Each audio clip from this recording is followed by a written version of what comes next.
book of Galatians. So nasa ano pa rin po tayo, Galatians chapter 1. Ito po yung huli na ng chapter 1. Tanda po natin na yung nasabi na pinag-aralan natin dati, yung book of Galatians po ay kinumpres po yan. Kinumpres niya ni Pablo sa book ng Roma. Kasi after pong isulat ni Pablo ang book of ang libro ng Galatia, ay sunod niya na sinulat yung Roma. So pinahaba na niya doon, inexplain na niya ng detalyado. Kasi po ito, kinakailangan niyang isulat kaagad dahil may nakarating na balita sa kanya na marami pong mga nagtuturo ng mga maling katuruan ng gospel, yung ebanghelyo. Kumbaga, dinadagdagan po nila, ibis na ebanghelyo ay ebanghelyo lang, kailangan alam mo ang ebanghelyo, at saka, ito. Yun. Maraming mga nagdadagdag. Ang dinadagdag po yan, mga Hudyo ang nagdadagdag. Kasi po, hindi makaalis yung kanina sinabi po ni Kuya Roger, na hindi makaalis ang mga Hudyo sa kautusan. Laging yun. Kaya nga nung dumating si Kristo rito, sabi niya, hindi ako pumarito para hindi to pa rin yung kautusan o para inalipay. Nagpunta ako rito, ako'y pinadala dito para tuparin. Kasi po wala pong tao na kayang tumupad ng kautusan. Si Jesus lang po ang nakagawa no. Kaya nung tinapos niya po sa cross, di ba? Yung sa cross na nakapako na siya, mamamatay na siya. Sabi niya, it is finished. Ibig sabihin po doon, sinabi niyang it is finished, natupad na niya lahat ng kautusan. So wala na po dapat alalahanin ng mga Hudyo, kaso ang tigas ng ulo nila. So sinasabi nila, yung ibang mga Hudyo na Kristiyano, na nakarinig ng mga pagtuturo ng mga apostol, lalo ni Apostol Pedro, Apostol Santiago, narinig nila yun, naniwala sila kay Kristo, kaya lang, sinasabi nila sa mga hintil dito sa Galatia, oo, tama yan, naniniwala tayo kay Kristo. Siya ang sinugo ng Diyos, pinatawad niya tayo sa ating mga kasalanan. Pero para sigurado ka makapunta sa langit, ganito gawin mo pa. Ito. Kailangan, ito ang gawin mo, marami pa. So, bumabalik pa rin sila sa kautusan. Si Pablo po ay nagpunta sa Galatia ng 3 beses. Kaya lang, yun nga, pag umaalis siya, may mga ibang mga Hudyo na mga panatiko. Ang tawag sa kanila ay Judaizer. Yan po yung religion nila na pag sinabi pong Judaizer, ito po yung mga Hudyo na naniniwala kay Kristo, pero para masigurado ka makapunta sa langit, meron ka pang gagawin. Yun po yun. Yun ang tinuturo ng mga Judaizer sa mga hintil. Tayo po ay hintil. So yun. Kaya sinulat kaagad to ni Pablo para maintindihan ng mga Kristiyano doon noong time na yun ay ito lang ang paniwalaan nyo na ebanghelyo o gospel o mabuting balita o good news. Ito lang. Wala nang iba. Pag-aralan natin last week, pagka dinagdagan mo yan, sabi ni Kristo, ni Pablo, kapag kami nagtuturo sa inyo na dinadagdagan yung gospel, siya po ay papunta sa gobyerno, siya ay parurusahan. Kahit na po anghel ng Diyos ang umarap sa inyo, tapos mayroong sinabi, tapos kailangan dagdagan nyo pa. Hindi po yun.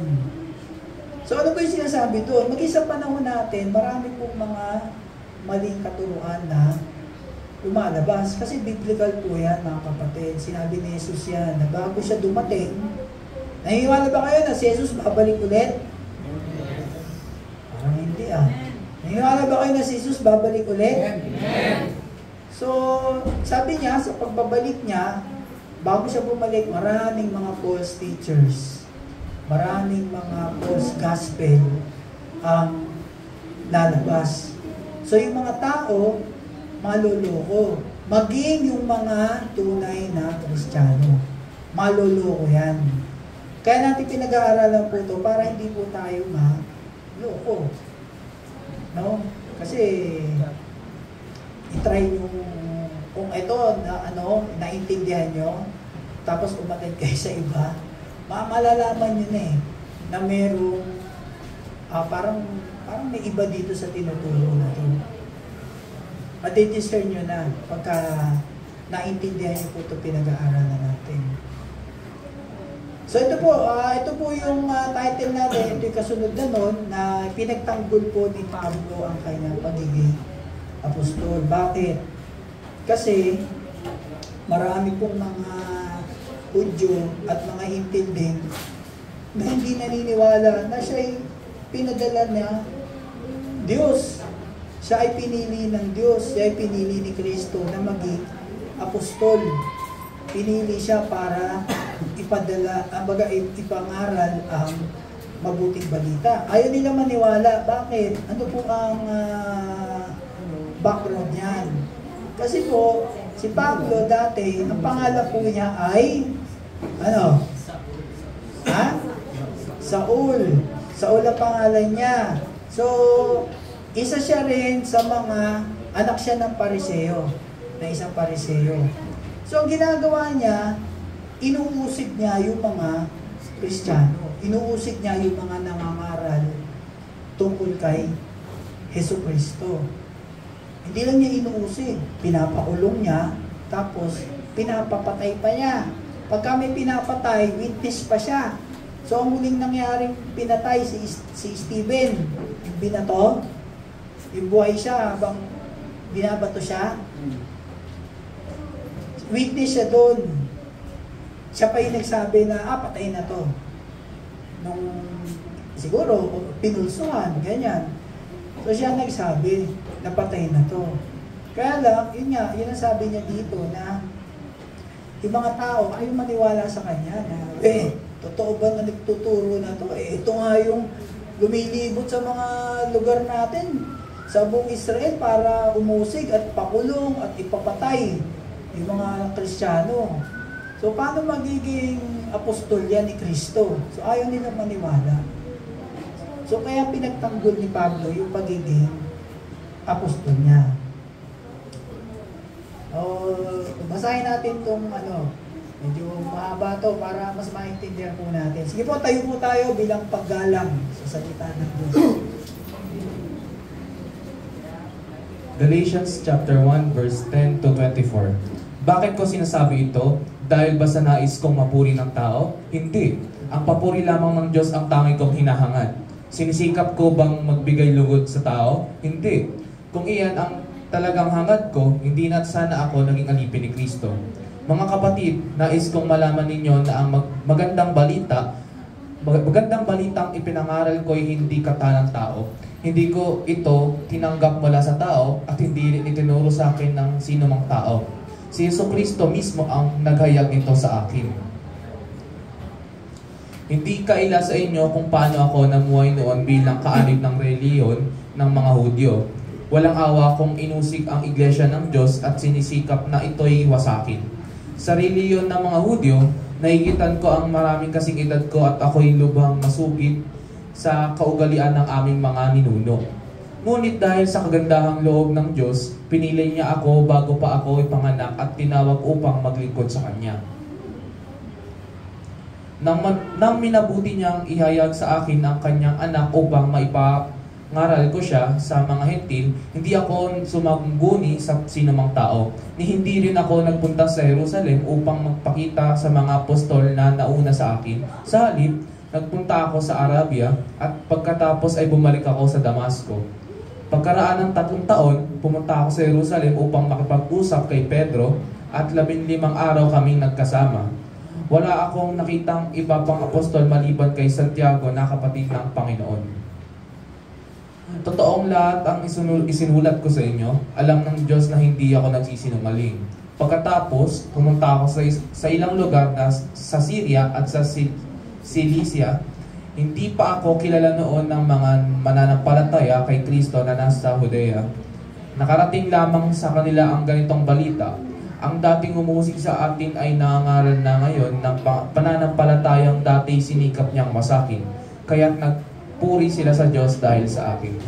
Palain ng Diyos sa kanyang salita. Marito po tayo makaupo. Malinaw, ano? Naintindihan niyo ba yung binasa? Malinaw, di ba? So, hindi ko na kailangan explain. Uwi na tayo. Ano? Yan yung kanina na sinasabi natin na ayaw maniwala ng mga tao na ito na tapos pinalitan na ng Diyos yung kanyang pangalan. Ibig sa Saul, naging Pablo na. Kasi ang kwento niyan, makikita po natin yan sa Gawa chapter 9 o Acts chapter 9. Yung po paano kinonvert, paano nakita o nakilala ni Pablo si Kristo. So, bigyan natin ng background ano po yun? Yung nagpunta po si Pablo sa Damasco, papunta siya doon, si Saul. Kasi meron siyang approval ng mga Pariseo na pwede siyang pumunta doon sa Damascus at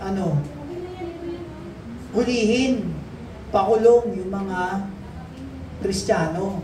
Yung mga totoong Kristiyano, yung mga nangangaral kay Kristo, pakulong.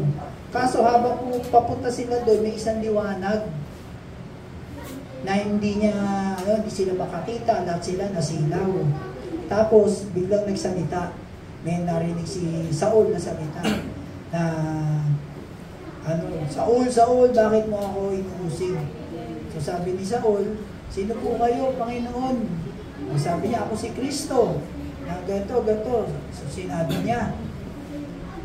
Tapos nung tapos na sila mag-usap, sabi kasi ni Lord, ni Christ, punta ka dun sa kalye Matuwid.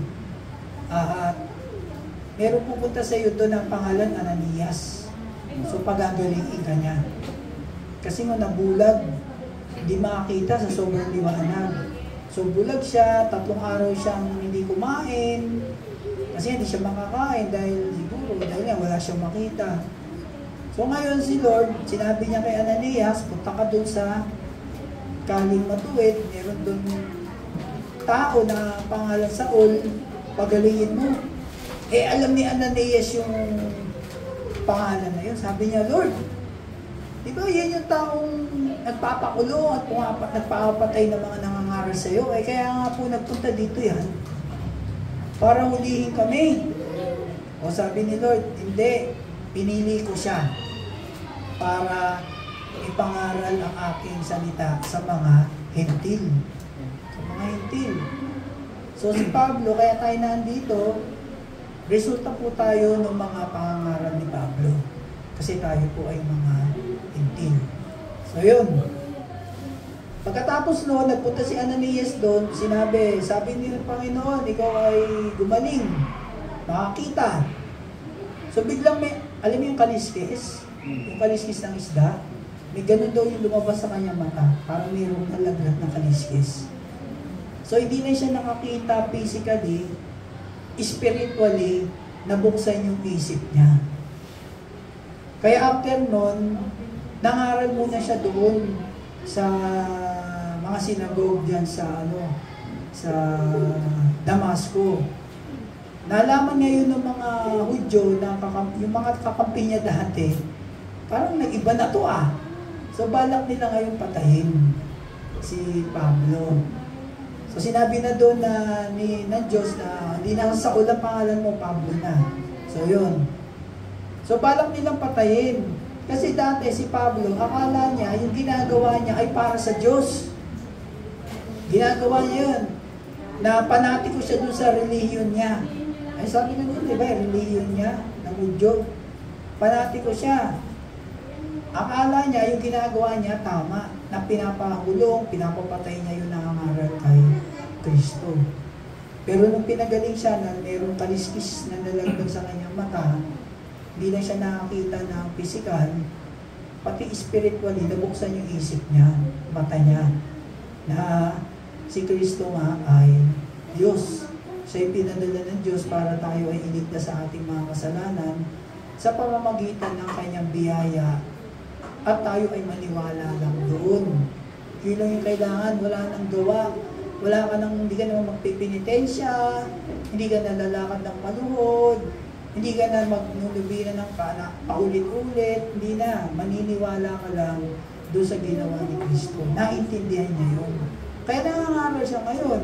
Ngayon, yung mga tao na kakampi niya, nakita na iba na yung ano nito, iba na yung pinapangaral, gusto siyang patayin. So, ang ginawa nila, kasi yung ano kasi sa Damasco kasi may wall, yung pader. Eh pag lumabas siya sa pinto, sa gate, makikita siya, papatayin siya. So ang ginawa nila, meron silang malaking basket. Nilaglag yung tali, binaba si Pablo doon. Tapos tsaka siya umalis. So pag alis niya, nagpunta siya sa Jerusalem. Nangaral siya na sandali. After noon, pumunta siya sa Arabia, sa disyerto. Ilang taon siya doon? 3. Bakit 3 taon siya? Kasi, yung mga disipulo, di ba? Yung mismong kasama ni Jesus, ilang taon silang nagsama? 3 din. 3.5 years. So si Pablo, ganun din. Nagpunta siya sa sa disyerto, sa Arabia, at nag-stay siya ng 3 taon. Ano ginawa niya doon? Sabi dyan, di ba? Mismo si Yesu Cristo ang nagturo sa kanya. So, hindi natin alam kung paano siya tinuruan. Nakaupo lang ba siya? May narinig siyang boses. O kaya, nakaupo siya. Biglang Espiritu ni Christ, so parang nakaharap sa kanya. Di alam. Basta sinabi niya, ito tinuturo ko sa inyo, hindi ito gawa ng tao. Kasi hindi ko naman nakita yung mga apostol. Kasi nung nag-uusig siya, yung mga apostol nagtuturo na. So hindi niya alam kung ano yung mga tinuturo nila. Hindi rin niya gawa-gawa lang. Kaya sabi niya ito ay revelasyon sa akin ng Diyos. May revelasyon daw ni Christ. Pinakita sa kanya. So sinabi.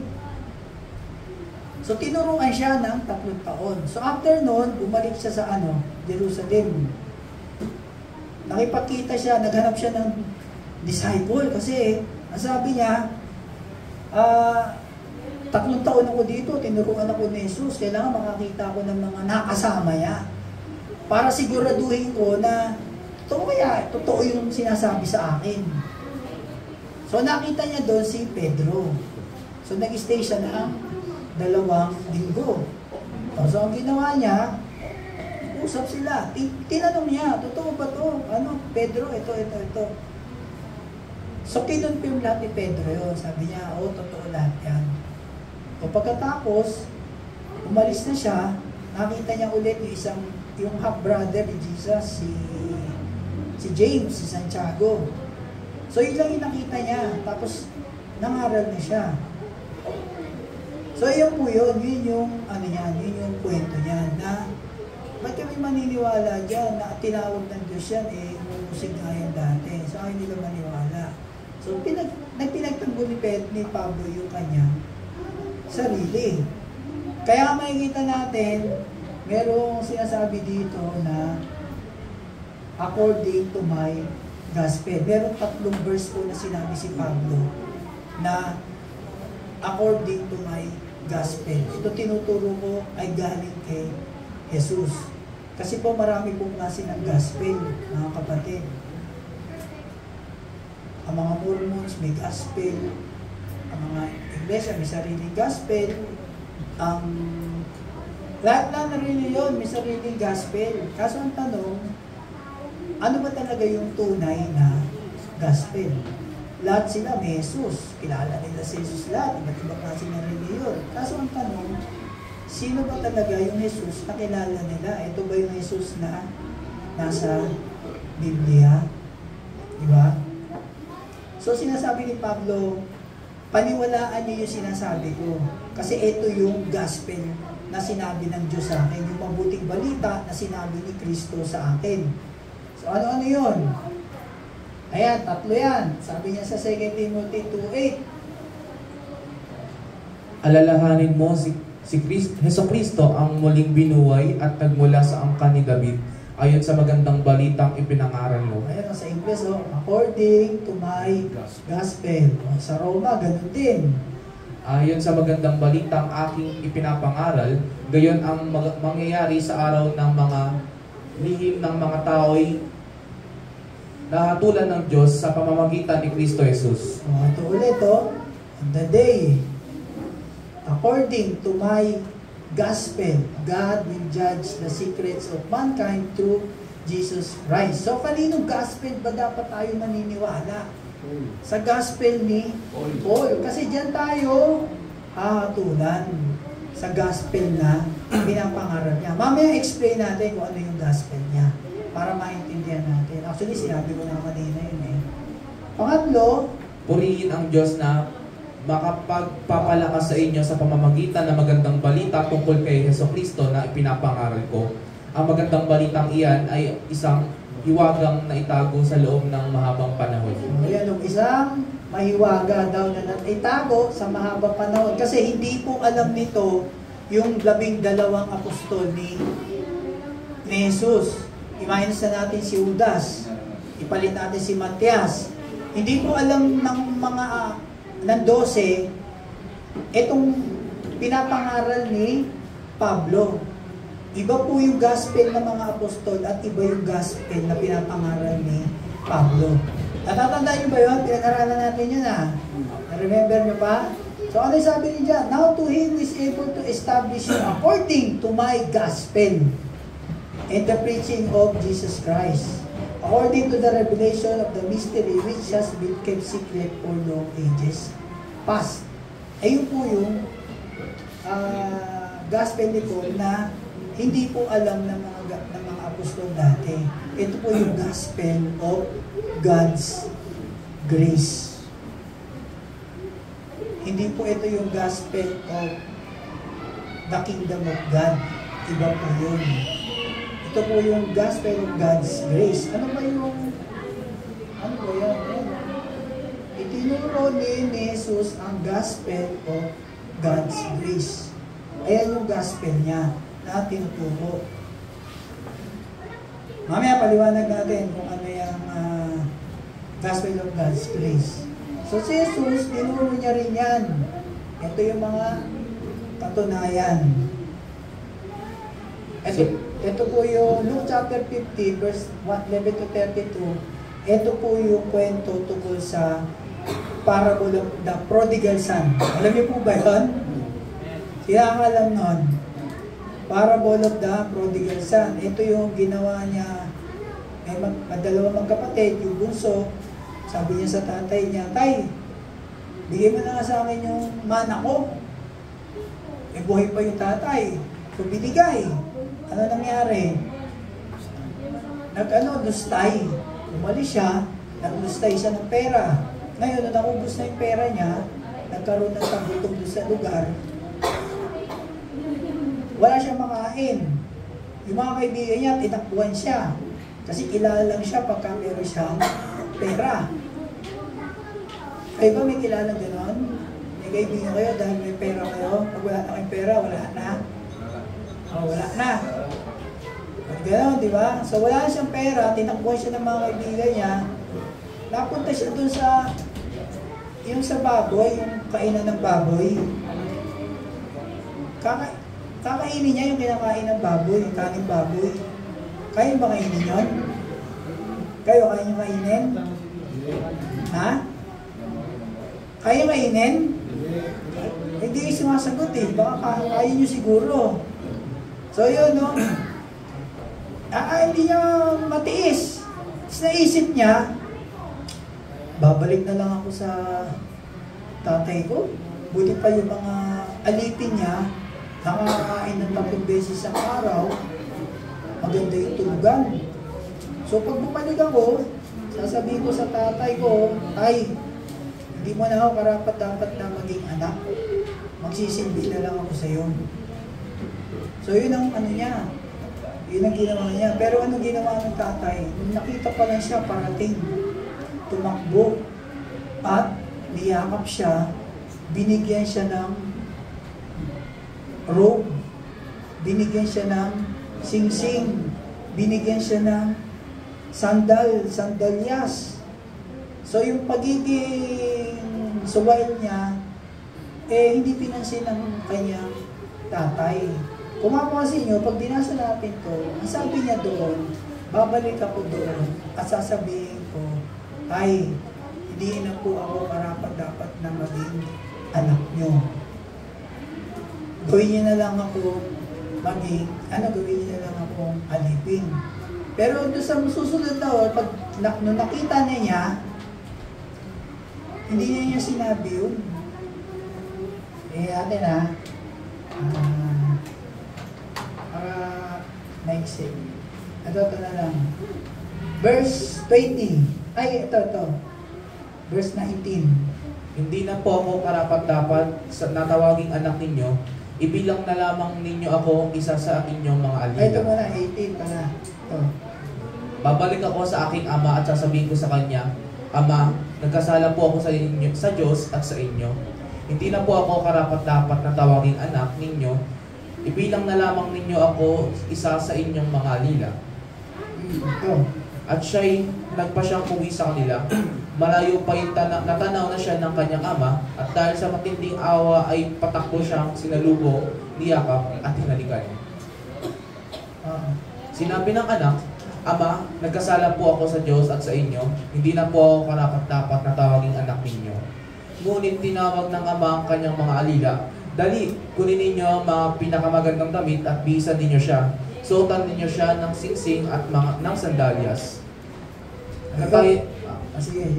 Katayin ninyo ang pinatabang buya at tayo'y kumain at magdiwang, sapagkat ang anak kong ito ay namatay na, ngunit siya ay nabuhay, nawala, ngunit muling natagpuan, at sila nga'y nagdiwang. Ayan, okay. So napansin nyo, ano yung sinabi niya sa verse 19?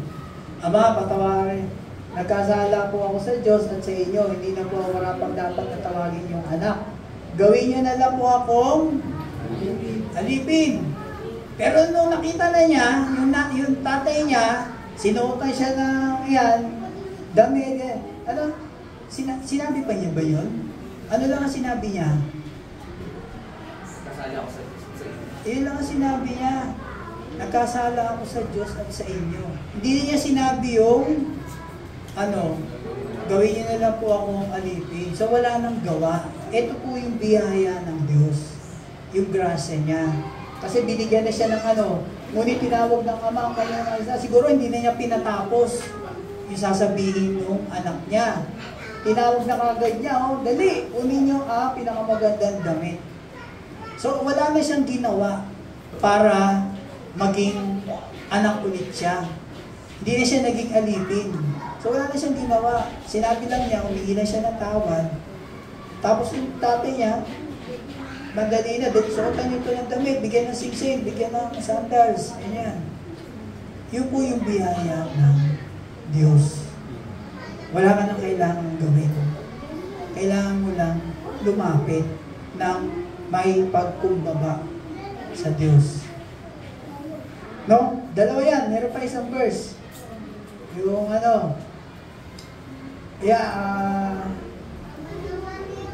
Lucas 18. Ano yan? Ito naman po yung tungkol sa Pariseo at saka sa isang tax collector. Nandun sila sa sinagogue. Ang ginagawa ng isang Pariseo ay ito. Tumayo. Ito mo natin. May dalawang lalaking pumasok sa templo upang manalangin. Ang isa ay Pariseo at ang isa ay maniningil ng buwis. Tumayo ang Pariseo at nananalangin ng ganito, O Diyos, nagpapasalamat ako sa iyo sapagkat hindi ako katulad ng iba na mga magnanakaw, mandaraya, mga malunya, o kaya ay katulad ng mga maniningil na buwis na ito. 2 beses akong nag-aano niyo sa isang linggo at nagbibigay rin ako ng ika-10 bahagi mula sa lahat ng aking kinikita. Samantala, ang maniningil ng buwis na may nakatayo sa malayo at hindi man lamang makatingin sa langit, dinadagukan niya ang kanyang dibdib at sinasabi, "O Diyos, mahabag po kayo sa akin na isang makasalanan." Sinasabi ko sa inyo, ang lalaking ito'y umuwing matuwid sa harapan ng Diyos at hindi ang Pariseo. Sapagkat ang sino mang nagmamataas ay ibababa at ang nagpapakababa ay itataas. O, yun. So, sinasabi ng Pariseo na nagmamalaki siya sa Diyos, "Lord, kaya ako nagdadasal kasi hindi ako katulad ng taong ito. Hindi ako katulad ng mga taong nagnanakaw, gumagawa ng kasalanan. Ang ginagawa ko, nagbibigay ako sa iyo eh. Ang ginagawa ko, lagi akong nagtuturo ako ng salita ko. Linggo-linggo, nasa sinagoga ako, na sinagoga. Marami siyang sinasabi ng mga ginawa niya. Nag-aayuno ako linggo-linggo, Lord. Hindi katulad nito. Itong makasalanan ito, taas-taas maningil ng buwis, triple. Sa dami nito kasalanan. Ako, Lord, marami akong ginagawa para sa iyo." Yun. Yun ang sinasabi ng Pariseo. Pero ito, yung naniningil ng buwis, ganito yung ginagawa niya. Nakatayo siya, malayo, nakayuko. Tapos ginaganyan niya sa sarili niya, dinadagukan niya. Yun yung gagot na gano'n yung dibdib niya, ginaganon niya. Hindi siya makatingin sa Diyos. Kasi sabi niya? "O Diyos, mahabag po kayo sa akin na isang makasalanan." Ano sabi ni Kristo? Sa English, "So I tell you this man went to his house justified rather than the other one." Justified. So mas justified daw yung umuwi na tax collector kaysa dun sa Pariseo. So panahon pa ni Jesus, tinuturo na niya yung gospel of God's grace. Ano ba yung gospel of God's grace? Makikita natin yun sa tinuro na kasi ni Pablo yan. Ano ba din yun? Acts 20? Wala doon pa ba?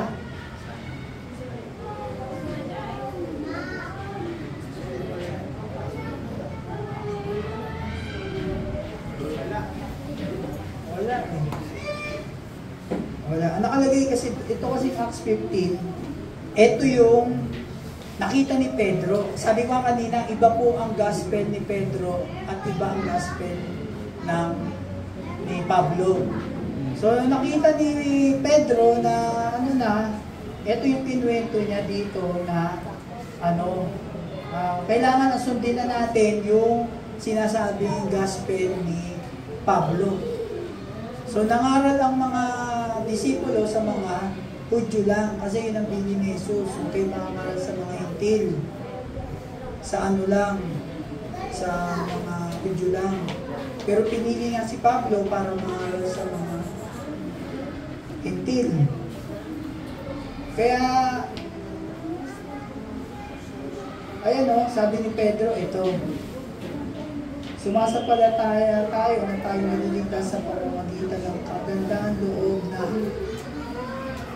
Panginoong Yesus at gayon din sila. So yun yung sinabi niya. Mga kapatid, huwag na tayo magtalo-talo. Kasi ako, di ba, nagturo din ako sa mga Hintil. Kay Cornelius. So nung nagtuturo akong ganyan, naniwala sila sa itinuturo ko, biglang sila'y napuspos ng banal na espiritu. Wala silang ginawa. Hindi sila nagpabautismo, hindi nila sinunod yung kautusan, naniwala lang sila. So yan po yun.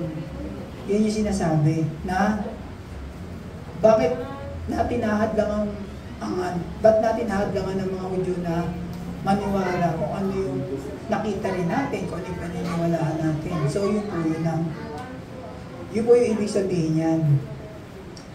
Sa Acts chapter 20 verse 24 kasi, pinangaral din ni Pablo, sinasabi niya doon, ang pinapangaral niya ay ang gospel of God's grace.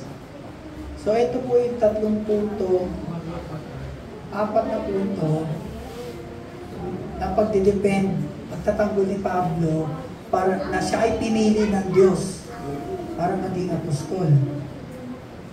Siya ay nakakita ng revelasyon tungkol sa Ebanghelyo. So, yung testimonya ni Pablo, paano siya nakakilala sa Diyos. Kaya kanina, yung pinuwento natin sa Acts chapter 9, yung conversion niya.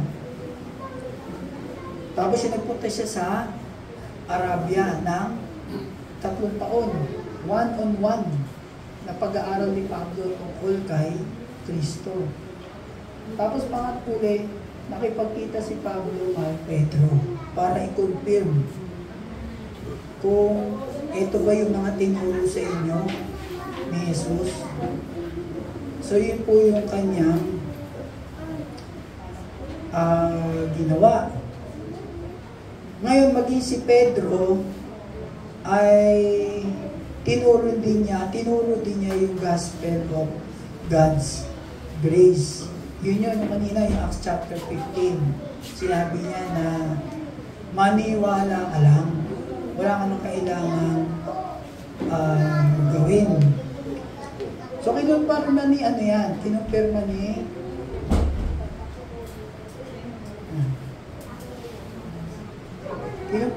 kinumpirma ni Pedro ang ebanghelyo na ipinapangaral ni Pablo. Ayan o, sinabi niya dito. Pabasa. Isipin ninyong kaya nagtitimpi ang Panginoon ay upang bigyan kayo ng pagkakataong maligtas. Yan ang isinulat sa inyo ng kapatid nating si Pablo, taglay ang karunungang kaloob sa kanya ng Diyos. Sa lahat ng sulat niya ay tungkol sa paksang ito, ganito ang lagi niyang paalala, na ilang bahagi sa kanyang mga sulat ay mahirap unawain at binibigyan ng maling kahulugan ng mga mangmang at manggugulo ang mga iisip. Ganyan din ang kanilang ginagawa sa ibang mga kasulatan, kaya nga ipinapahamak nila ang kanilang sarili. So sinabi rin ni Pedro na yung mga sinusulat ni Pablo, totoo yun. Maaring may iba hindi kayo maintindihan, o yung iba ginugulo. May mga dumadating na nagtuturo ng mali para gulumin yung isip nyo. Huwag kayo maniniwala doon. Paniwalaan nyo lang kung ano yung gospel na tinuturo ni Pedro. Kasi ni Pablo, kasi maski si Pedro, kinumpirma niya yun. Doon nga yung Acts chapter 15 niya, binasa natin kanina. Si Pedro yung nagsasalita nun. So kinumpirma niya dito, doon sa kanyang sariling sulat. Napaniwalaan niya yung mga sinusulat na ating kapatid na si Pablo. Totoo yun. Kasi nga, mayroong mga bakit mahirap, sinabi dito na bakit mahirap unawain. Kasi nga hindi nila maintindihan pa rin na kami lang ang pinili ng Diyos, mga Hudyo, ay mga hintil, wala, tayo sa impyerno. Hindi nila maintindihan yun. Kaya ginugulo nila. Ginugulo nila yung mga paniniwala ng mga Hudyo. So, iisa lang ang tunay na ebanghelyo. Ano po yun? So, ito po yun, yung gospel of God's grace. Si Jesus po ay Diyos. Si Jesus ay Diyos. Bumaba siya po dito sa lupa. Nangaral siya ng 33.5 years. Wala po siyang kasalanan ginawa. Tinupad niya ang kautusan. Pero anong ginawa sa kanya? Pinapako pa rin siya sa krus. Namatay. Nilibing. After 3 days, siya po ay nabuhay muli at umakyat sa langit. So yung dugo ni Jesus na dumanak sa krus, yung pong dugo na yon ang inalay niya para tayo ay maligtas sa ating mga kasalanan, patawarin.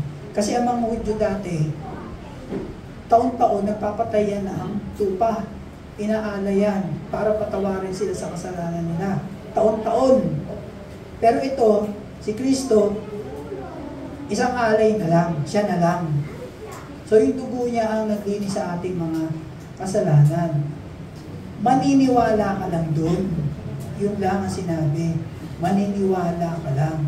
Kasi nga, ayan o, sabi, lahat po tayo ay nagkasala. Lahat tayo makasalanan sa harapan ng Diyos. Lahat tayo sa impyerno pupunta.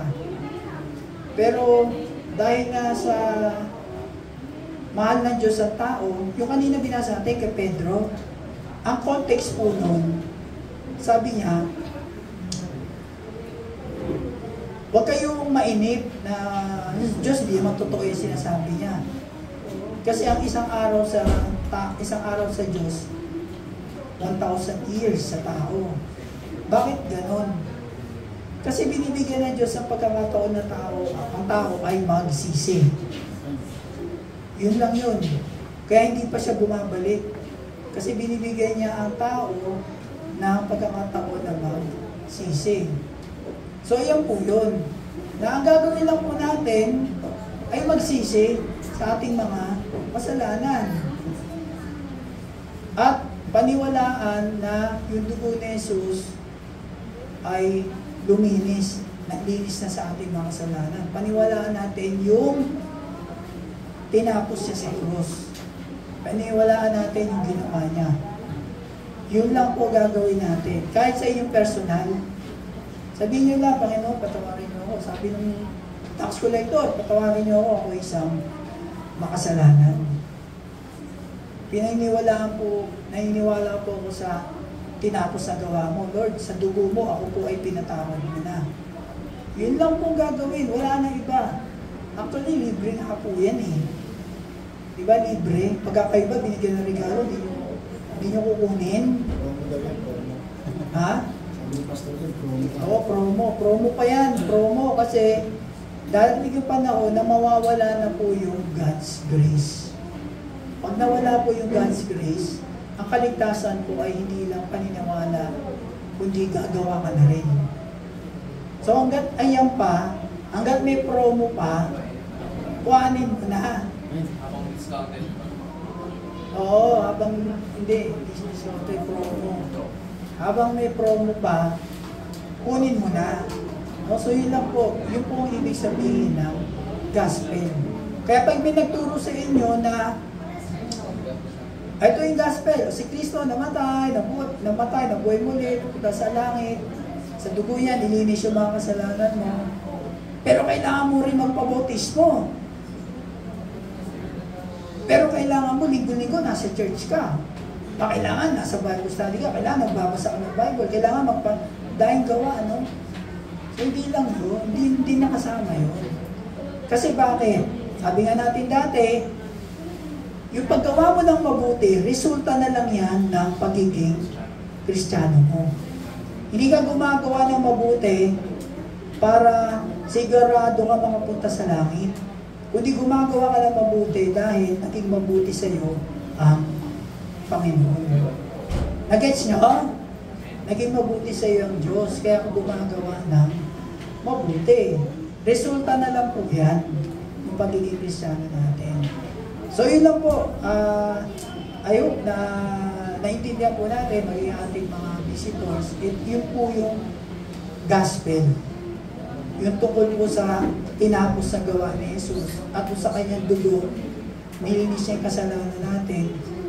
Humingi lang po tayo ng tawad at paniwalaan lang po natin yun. Wala na tayong ibang gagawin. No? Naintindihan niyo yun? Sige, tayo po tayo.